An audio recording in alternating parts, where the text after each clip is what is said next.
이제 하나님께서 손해배상에 대한 부분들을 굉장히 많이 말씀하시고, 그리고 우상숭배, 약자에 대해서 보호할 것을 말씀하시고 난 다음에 다시 한번 돌아와서 하나님께서 또 종교적인 부분들, 우리 하나님의 백성의 이 귀한 그 지도자들과, 그리고 드리는 것, 하나님께 드리는 것에 대해서, 또 우리의 먹을 것에 대해서 한번 강조하시는 장면입니다.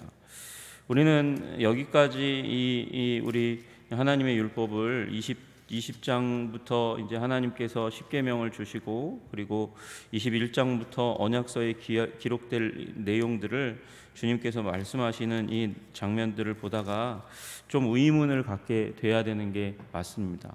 왜 하나님은 여기에 이 형사법도 다루고 민사법도 다루시면서 죽이기까지 하는 형사법을 다루시는데 왜 이 구금에 대한 법은 없는가라는 부분들을 우리가 의문을 가질 수 있죠. 벌을 받으면 이 시대 가운데서는 감옥에 집어넣어서 사람들과 분리시키는 것을 초점에 맞춥니다. 그래서 형량을 정하는 것, 감옥에서 있어야 될 그 형량을 정하는 것에 초점이 굉장히 많이 지워져 있는데, 여기까지 오는 가운데 이 구금하는 법은, 감옥에 가는 법은 여기 없단 말이죠. 여러분, 이 이스라엘 백성들은 지금 이동하고 있는 가운데 있고요. 그리고 이동하고 이스라엘 백성들 가운데 갈 일이 있습니다. 그런데 여기서 구금하기가 굉장히 어렵다는 것이 현실적인 문제죠. 그것이 반영되어 있는 것이긴 하지만 더 중요한 것은 그들을 가둠으로 말미암아, 가두면 그들을 먹여 살려야 되거든요. 그러니까 사실은 구금하는 데는 굉장히 많은 경제적인 부담이 발생하는 게 사실입니다. 그래서 그 부분이 일어나지 않도록 하는 것이 또 실용적인 목적 중에 하나일 것입니다. 그러나 또 하나는 이제 이 일로 말미암아서 구금되어서 생산적인 삶을 살지 못하는 것, 그것을 하나님께서 막기 원하는 거예요. 여러분, 우리는 하나님께서 부르셔서 이 땅 가운데서 생산적인 삶을 살도록 부름받은 자들입니다. 우리의 사명은 파괴하는 것이 아니고 세우는 것이고 무너뜨리는 것이 아닙니다. 우리는 하나님의 질서 안에서 살리고 세우는 것이 우리들의 사명과 목적이기 때문에 죄를 지었을 때 그것에 대해서 피해자가 피해 보상, 손해배상을 받고 그 사람은 다시 빨리 삶으로, 온전한 삶으로 복귀할 수 있도록 도와주는 것에 초점이 맞춰져 있는 것이죠. 만약에 그 삶을 살아가는데, 생산적인 삶, 온전한 삶을 살아가는데 계속적으로 실패하면, 그러면 여기에서 사실은 감옥에 해당하는 그 자리가 바로 종이 되는 자리라는 것을 우리가 기억할 수 있는 것이죠. 종이 된다는 것은 단순히 이제 그 사람의 경제적인 부분, 그 신체가 한 사람에게 귀속된다는 것을 의미하는 것보다는 그의 삶을 보호하도록 하는 거예요. 그리고 그 주인이라고 하면 그래도 경제력을 갖춘 사람 아닙니까? 그 사람의 휘하에서 그의 삶을 본받으면서 생산적인 삶으로 변화되어 갈 수 있는 그런 기회를 주는 것이죠. 그래서 그가 얼마나 생산적으로 삶을 살았는지 상관없이 6년이 지나 7년째 되면 그가 자유로워서 다시 한번 생산적인 삶으로 돌아갈 수 있도록 만들어주는 겁니다. 그런데 문제는 이 지속적으로 돈이 있는 사람에 대한 문제가 나타나요. 지속적으로 돈이 있는 사람. 그래서 큰 부가 있어서 하나님의 백성들 가운데 계속 손해는 끼치면서 악하게 행동하여서 사람들의 물질은 빼앗으면서 그 부분에서 발각이 되면 그냥 다만 경제적으로 보상해주고 끝내고, 악함은 계속해서 유지하고 있는 악한데 부자인 사람을 이제 그 가운데서 어떻게 해결할 것이냐에 대한 부분은 사실은 이 하나님의 율법에 정확하게 이렇게 시사되어 있지 않습니다. 하나님은 그 문제를 어디에 갖고 가시냐면 하나님은 그분 자신에게로 가져가십니다. 악한 지도자들에 대해서는 내가 벌하겠다라고 하시는 그 말씀 가운데 이제 드러나고 나타납니다. 그러나 그럼에도 불구하고 하나님께서 그 부분이 하나님 나라 백성들 가운데 그 부분이 결코 무시되고 좌시되도록 하지 않기 위해서 하나님께서는 약자를 보호하는 법을 말씀하시는 거죠. 여러분, 악한 자가 약한 자를 그냥 두겠습니까? 악한 자가 약한 자를 반드시 늑탈하고 그의 삶을 침해하고 침범하는 일이 있으니까 하나님께서 나그네를 보호하라고, 과부나 고아를 보호하라고 그렇게 말씀하시고, 그에게 돈을 주었으면 꾸어준 게 아니라 준 것과 진배 없다 그렇게 말씀하셔서, 그래서 그것을 담보로 겉옷을 가지고 왔다가 하루를 유지하지 못하게 만드는 거예요. 그냥 주라는 것이죠. 그냥 주라고 말씀하시는 것이나 거의 다름이 없는 것입니다. 그래서 약자가 악한 자에 의해서 이 이스라엘 사회 가운데서 지속적으로 고통받고 아픔 가운데 들어가지 않도록 하는 것이 하나님의 보호의 방법이었습니다. 그리고 하나님께서는 그 가운데서 이제 또 재판장과 지도자들에 대해서 말씀하세요. 28절을 보니까 너는 재판장을 모독하지 말며 백성의 지도자들을 저주하지 말라 이렇게 말씀하십니다. 여러분, 모독하고 저주한다는 말은 악하게 말한다는 것이죠. 근데 문제는 여러분이 우리가 살아가다 보면 우리 위에 있는 권세에 대해서 불만을 갖지 않을 수 없다는 게 또 우리 인간됨의 문제입니다. 여러분, 여기 나와 있는 재판장을 모독하지 말며 백성의 지도자들을 저주하지 말지니라. 언뜻 보면 이 말은 모세가 자기에게 유리한 말 하는 거 아닌가라는 생각을 할 수 있어요. 그럼 모세가 재판장이죠. 모세가 백성의 지도자죠. 그리고 그와 함께한 사람들을 보호하도록 하기 위해서 재판장을 모독하지 말라, 저주하지 말라 그렇게 이야기하는 것 아닌가 그렇게 생각될 수 있습니다. 그러나 여러분, 여기 재판장이라고 되어 있는 말은 원래 엘로힘입니다. 엘로힘이라는 말은 하나님이라는 거예요. 너는 사실은 이 말씀을 정확하게 원문대로 읽는다면 너는 하나님을 모독하지 말라라는 것입니다. 여러분, 하나님을 모독하지 않는 여러분 되시기를 주님의 이름으로 축복합니다. 여러분, 이 모독한다는 말은 생활 속에서 계속해서 하나님의 영광을 짓밟고 그 주권을 무시하고 하나님을 비난하는 어리석은 행동을 얘기하는 것이에요. 여러분, 이것은 그냥 단순히 한 번 일어나는 일이 아니고 계속해서 일어나는 일을 지적할 때 이 시제를 쓰는 겁니다. 여러분, 미완료형 시제로의 칼날의 강의 능동 미완료형이라고 얘기하는 이 문법적인 시제는 이 사람들이 계속해서 하나님을 계속해서 모독할 때 이 시제를 쓰는 거예요. 그러니까 여러분, 우리 하나님을 모독하지 않기를 주님의 이름으로 축복합니다. 하나님도 보니까 출애굽의 상황들 가운데서 이스라엘 백성들이 하나님을 모독하고 하나님을 불평하는 행위를 합니다. 근데 한 번, 두 번, 그때는 하나님께서 그냥 안 들으신 것처럼 그렇게 행동하세요. 그러나 그것이 지속되면, 그것이 습관이 되면, 그것이 삶이 되면 하나님께서 그것을 징계하시고 그의 입에 나온 말대로 내가 갚아주겠다고 말씀하시는 것을 우리가 보게 되는 것이죠. 우리 또 말씀하세요. 백성의 지도자들을 저주하지 말라 말씀하세요. 여러분, 이 말도 마찬가지입니다. 이 말도 원망과 증오감을 지속적으로 표출하는 것으로 이 시제가 쓰여져 있습니다. 여러분, 계속해서 하나님께서 세우신 백성의 지도자들을 원망하고 계속해서 증오하는 것, 지속적으로 그것을 표출하는 것, 그것은 그의 영혼이 망가지는 일이라고 이야기하는 것이죠. 여러분, 로마서 13장에 말씀하십니다. 각 사람은 위에 있는 권세들에게 복종하라. 권세는 하나님으로부터 나지 않음이 없나니 모든 권세는 다 하나님께서 정하신 바라. 그래서 모든 권세, 하나님께서 주신 권세, 그 권세를 복종하고 그리고 하나님이 정하신 것, 그것에 복종하라고 그렇게 말씀하세요. 그러니 여러분, 하나님을 지속적으로 또 하나님께서 세우신 지휘권을, 지도력을 지속적으로 불평하고 원망하고 저주하고 증오감을 가지고 사는 그 삶으로부터 나아와야 합니다. 탈출해야 됩니다. 여러분, 탈출하시는 여러분 되시기를 주님의 이름으로 축복합니다. 여러분 물론 이제 악한 지도자가 아주 강력한 악한 지도자, 정말 하나님 보시기에 악한 지도자로 생각되어지는 존재가 있어요. 여러분 그런 사람들에 대한 부분은 제가 따로 말씀드리겠습니다만 기본적으로 우리는 하나님을 영광스럽게 하는 삶을 살아야 됩니다. 존귀하게 여기고 영광스럽게 사는 삶을 살아야 되고, 또 하나님께서 세우신 리더십을 귀하고 아름답게 여겨야지 그것을 향해서 우리가 계속해서 저주하는 삶을 살아서는 안 되는 것이죠. 또 하나님께서 또 하나님에 대한 태도에 대해서 또 더해서 계속해서 이어서 말씀하십니다. 너는 내가 추수한 것과 내가 짜낸 즙을 바치기를 더디하지 말지며 라고 말씀하세요. 추수한 것과 짜낸 즙, 그러니까 하나님께서 주신 그것에 대해서, 하나님께서 주신 그 소득에 대해서 10의 1을 드리거나 감사 헌물을 드리는 일을, 감사 예물을 드리는 일을 더디하지 말라고 그렇게 말씀하십니다.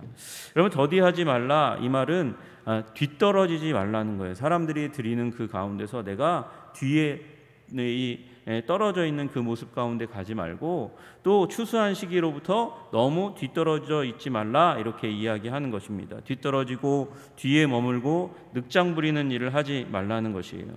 여러분 땅의 소출을 거둘 때 우리 마음 가운데 얼마나 큰 기쁨이 있습니까? 감사하는 마음을 가지지 않게 됩니까? 여러분 가지게 되는데, 그 마음을 이제 표현하는 것을 지나치면 뒤에 서면 꺼리다가는 감사하는 마음이 점점 사라지고 일상의 마음 가운데로 들어와요.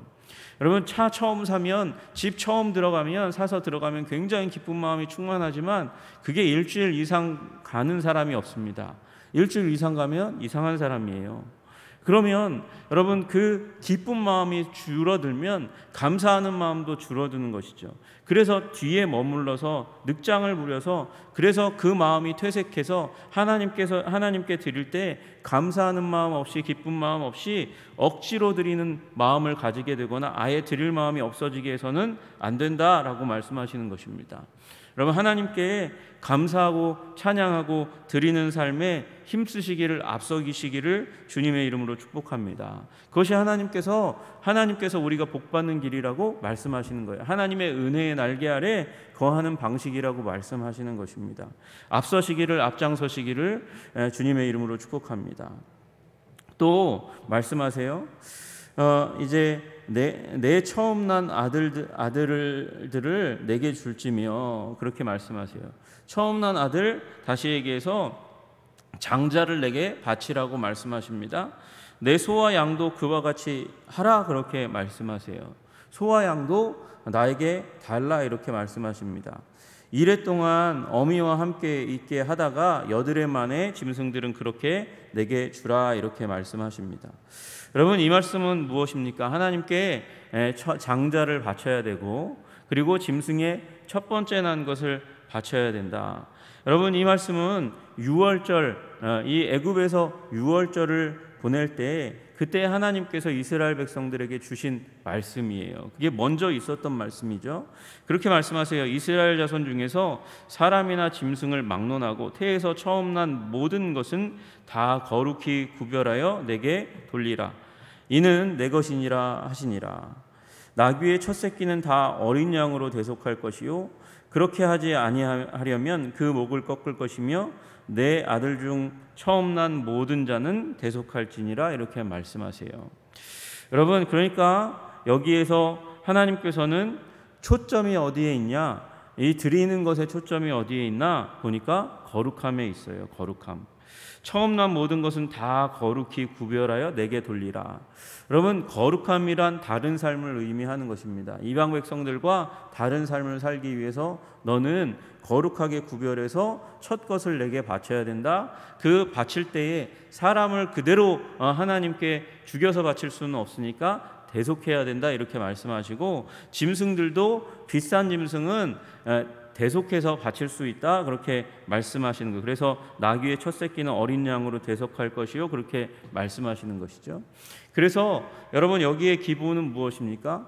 이 출애굽과 10가지 재앙을 배경으로 하는 거예요.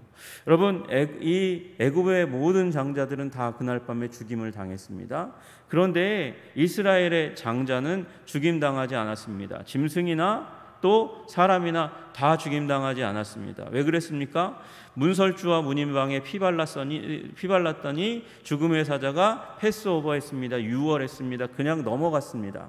여러분, 우리의 구원이 거기에 있다고 그것을 인식하는 삶을 떠나지 말라고 말씀하시는 거예요.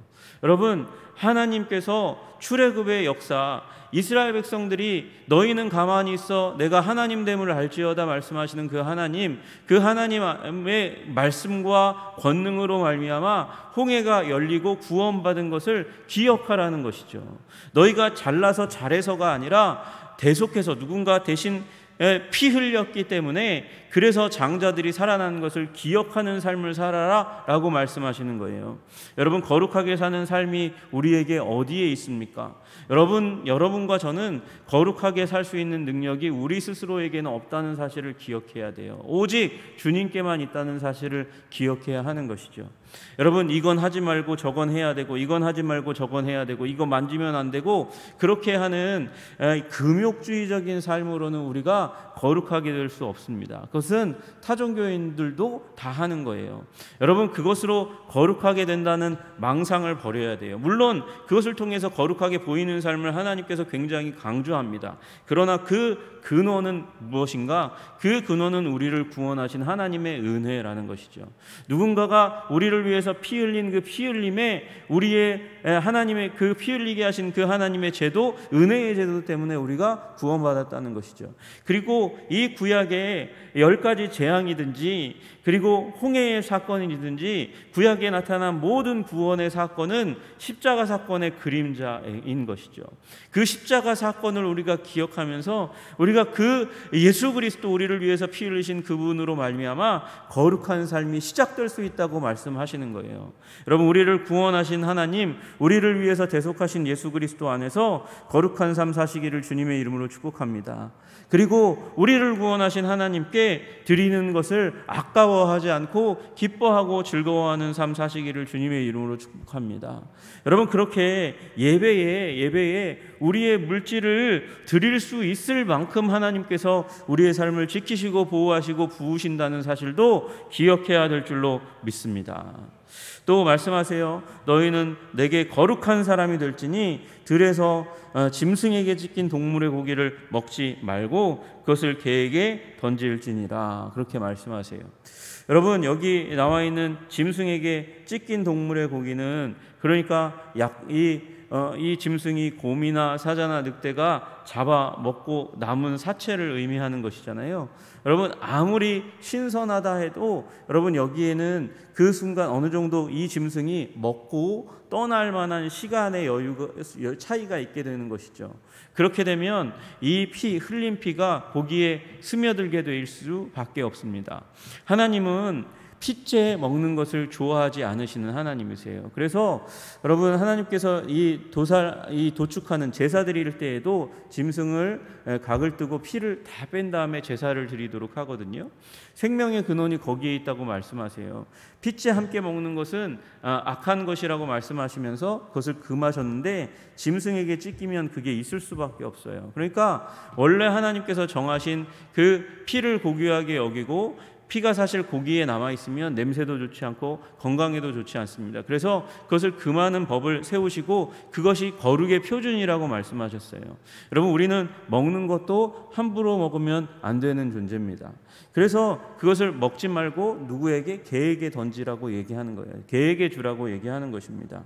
여러분, 개는 이스라엘 백성에게 고귀한 존재가 아니에요. 여러분, 이들은 그 이방인과 같이 여겨지는 그런 존재들이죠.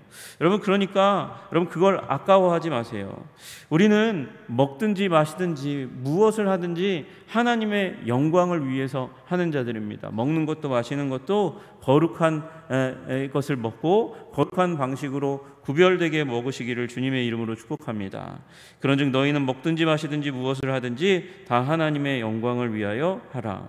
여기 나와 있는 거룩은 다른 표현은 거룩하게, 하나님 앞에 거룩하게 거룩하게, 사람들 앞에 거룩하게는 다른 말로 하면 영광입니다. 하나님을 영광스럽게 하는 삶의 방식을 살아가라고 말씀하시는 거예요. 우리 하나님의 백성, 한성의 백성 모두가 다 거룩한 삶의 방식을 따라 하나님을 영화롭게 하는 여러분 되시기를 주님의 이름으로 축복합니다. 하나님을 모독하지 말고 영광스럽게 여기고, 백성의 지도자들을 존귀하게 여기고 저주하지 말고, 하나님께 드릴 것은 드리며 살아가시는 여러분 되시기를 주님의 이름으로 축복합니다. 여러분, 그곳에 하나님 나라의, 하나님 백성의 권능이 임할 줄로 믿습니다. 하나님께서 부으시고 채우시고 그렇게 살아갈 능력을 오늘도 이 환난의 시대 가운데서도, 이 폭풍우 가운데서도 주님께서 우리에게 허락하실 줄로 믿고 살아가는 우리 한성의 백성들 다 되시기를 주님의 이름으로 축복합니다. 기도하겠습니다. 존귀와 영광과 찬양을 받으시기에 합당하신 주님, 그렇습니다. 우리의 삶을 통해서 주님을 모독하거나 주님을 저주하는 삶 살지 않고 주님을 영화롭고 아름답게 아버지 존귀하게 여기는 삶, 거룩한 삶, 구별된 삶 살아갈 수 있도록 주님 도와주시고 인도하여 주시옵소서. 그렇게 거룩한 삶, 하나님의 영광을 지향하는 삶 아버지 살아갈 때에 주님께서 우리를 지키시고 보호해 주시기를 간절히 소원합니다. 우리 연약합니다. 하나님, 이 폭풍우 가운데서도 목숨을 아버지 걱정할 만큼 우리는 연약한 존재들임을 우리가 기억하시고, 아버지 주님, 우리를 그 귀한 오른손으로 보호하여 주시고 생명의 능력으로 채우셔서 담대함을 가지고 살아갈 수 있도록 주님 도와주시옵소서. 우리의 자녀 손을 지켜주시고 아버지 우리 교회들마다 주님께서 큰 권능으로 지켜주시고, 복음의 민족, 하나님이 사랑하시는 민족, 이 민족 강건하게 피해 없이 견뎌낼 수 있도록 하나님이 흰남노 아래서 우리를 지키시는 하나님을 경험하게 하여 주시옵소서. 주님께서 우리를 보호하시고 인도하시는 것을 감사하고 찬양하며 우리 주 예수 그리스도 이름 받들어 기도드리옵나이다. 아멘.